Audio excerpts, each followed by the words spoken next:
natural state. There was a natural perception. If you take a look what the natural perception of an infant is, its perception itself is unconditioned.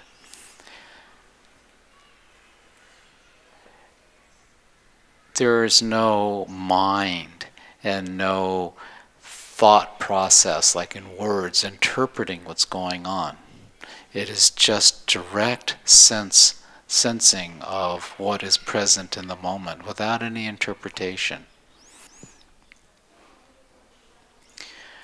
The technical term is, they say, the infant has not yet individuated from its environment. In other words, it can't tell the difference between, it can't individuate itself from mommy and daddy, the toy that's in its hand, the bed that it's lying on, and its own body. It is literally merged with the environment.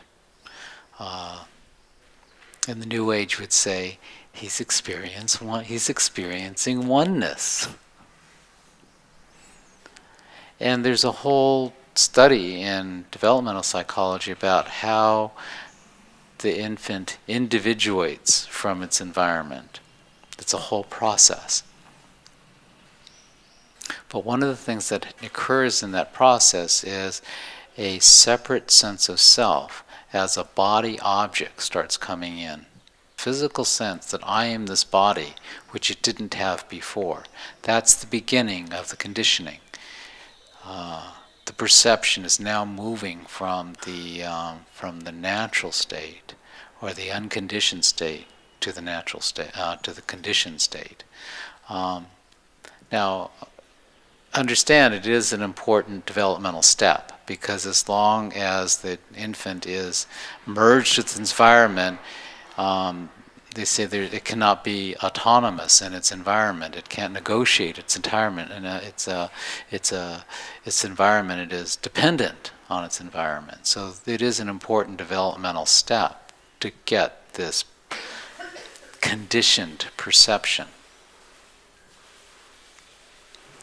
When the infant goes from a pre-verbal to verbal state, all of a sudden, in first words, which is an identification with me as this person, John, okay?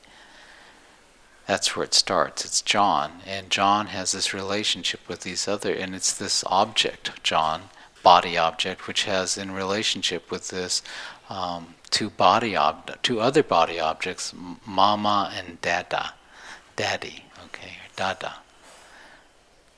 When it moves to sentences and then paragraphs and entire stories, all of a sudden that infant now has a story about who it is and what its life is, and that story becomes more and more sophisticated as it needs to manage and control its environment to be able to get what it wants. At first, mommy is pretty easy to kind of control. But then when daddy and especially siblings start coming in, all of a sudden it starts getting a little shaky about how well it manages or controls its environment. And then there's a point where the infant realizes at some unconscious level that it is living in a world of unmanageable objects. And from that point on, a great fear takes place inside being itself, which is, what is going to happen if I cannot manage my environment? It's interesting that the infant who is just present, he's not working on being present, right? This infant is not practicing presence. Papaji just thought that was really funny. You know, that whole concept of, he said, you don't ever have to practice to be yourself. All you need to do is stop for a moment. So this infant is naturally joyful. This is why that, if maybe you've heard that happiness is your natural state. Well, it's not.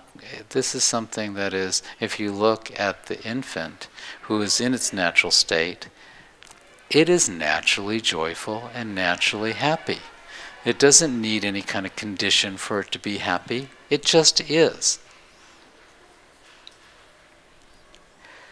It's not looking out into a world of objects. You look into an infant's eyes, and when he's not looking directly at you, or when he's looking directly at you, he's also, you look at it's almost as if the universe is in his or her eyes. It's just wide open, like an open space.